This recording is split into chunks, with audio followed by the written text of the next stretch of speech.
Hi guys, कैसे हैं आप सब लोग। आज की कहानी सन 1997 की है। एक बार की बात है, सर्दियों की रात थी जब ठंड अपने चरम पर थी और पूरा शहर कोहरे की चादर में लिपटा हुआ था। यह एक छोटा सा गांव था जो पहाड़ियों के बीच स्थित था।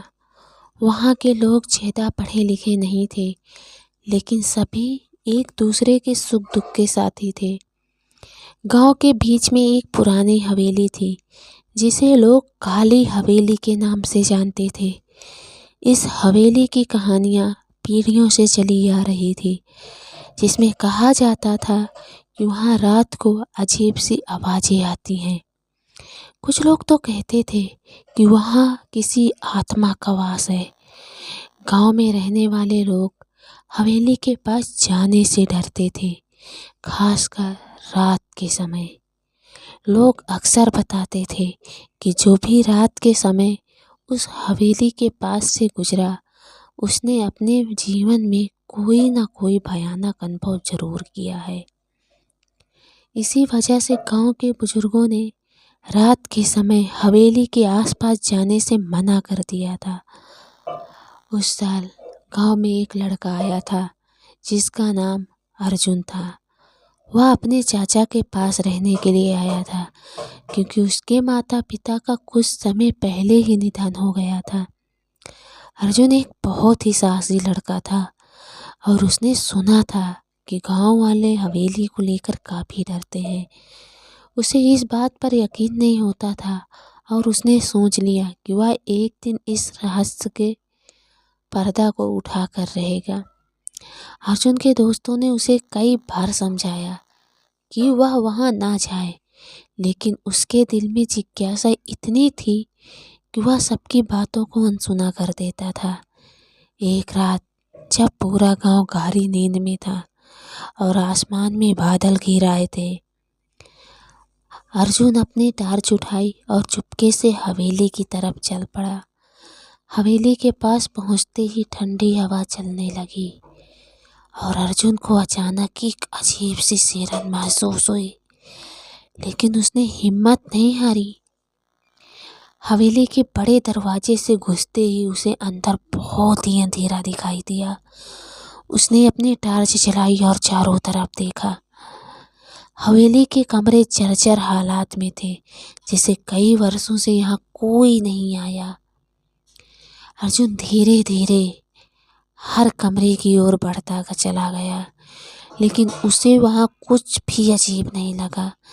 तभी अचानक एक कमरे से उसे किसी की सिसकियों की आवाज़ सुनाई दी। उसने सोचा कि शायद यह उसका भ्रम है, लेकिन जैसे जैसे वह उस आवाज़ के पास पहुंचा, आवाज़ और भी स्पष्ट होती चली गई। अर्जुन ने अपने मन को मजबूत किया और उस कमरे का दरवाज़ा खोला। वहाँ का दृश्य देखकर उसके होश उड़ गए। उसने देखा कि एक बूढ़ी औरत सफ़ेद कपड़ों में बैठी थी और उसकी आंखों में खून के आंसू बह रहे थे। अर्जुन का दिल तेजी से धड़कने लगा। वह समझ नहीं पा रहा था कि क्या करे। बूढ़ी औरत ने अपनी नज़रें उठाकर अर्जुन की तरफ देखा और एक भयानक हंसी के साथ उसकी तरफ बढ़ने लगी। अर्जुन की टार्च अचानक बंद हो गई और वह पर अंधेरा छा गया। वह जोर जोर से चिल्लाने लगा, लेकिन उसकी आवाज़ सुनने वाला वहाँ कोई नहीं था। वह जैसे तैसे भागने की कोशिश कर रहा था, लेकिन उसके पैर वहीं जम से गए थे। वह बूढ़ी औरत उसके पास आ गई और उसके कान में धीरे से बोली, तुमने मुझे क्यों परेशान किया? अर्जुन के पूरे शरीर में कपकपी छा गई। उसकी हिम्मत जवाब दे चुकी थी। थोड़ी देर बाद अर्जुन को ऐसा महसूस हुआ कि उसका शरीर हल्का हो रहा है। उसकी टार्च अचानक फिर से जल उठी, लेकिन इस बार उसने देखा कि वह हवेली के बाहर पड़ा था। उसे समझ में नहीं आ रहा था कि वह बाहर पहुंचा कैसे। वह कांपते हुए गांव की तरफ भागा और अपने चाचा के घर जाकर बेहोश हो गया।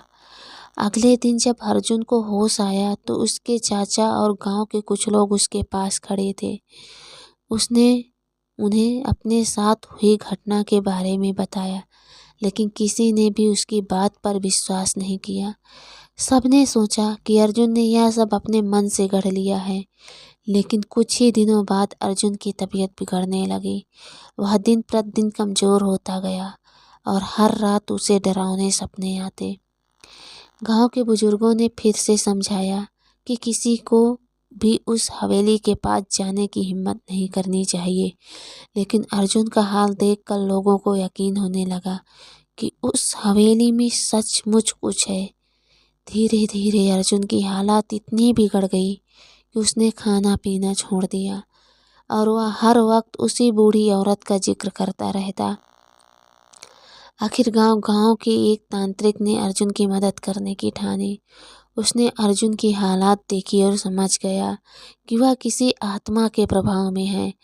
तांत्रिक ने अर्जुन को एक ताबीज पहनाया और कहा कि वह हवेली के पास दोबारा ना जाए। थोड़े ही दिनों में अर्जुन की हालात सुधरने लगी, लेकिन उसकी हिम्मत टूट चुकी थी और उसने फैसला कर लिया कि वह गांव छोड़कर कहीं और नहीं जाएगा। उसके जाने के बाद भी लोग हवेली के पास जाने से डरते रहे।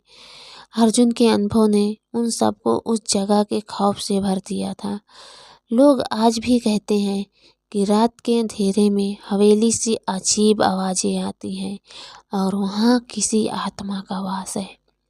समय के साथ यह कहानी गांव के हर बच्चे बूढ़े की ज़बान पे आ गई। 1997 की इस घटना ने गांव के हर व्यक्ति के दिल में हमेशा के लिए एक डर बैठा दिया। शुक्रिया।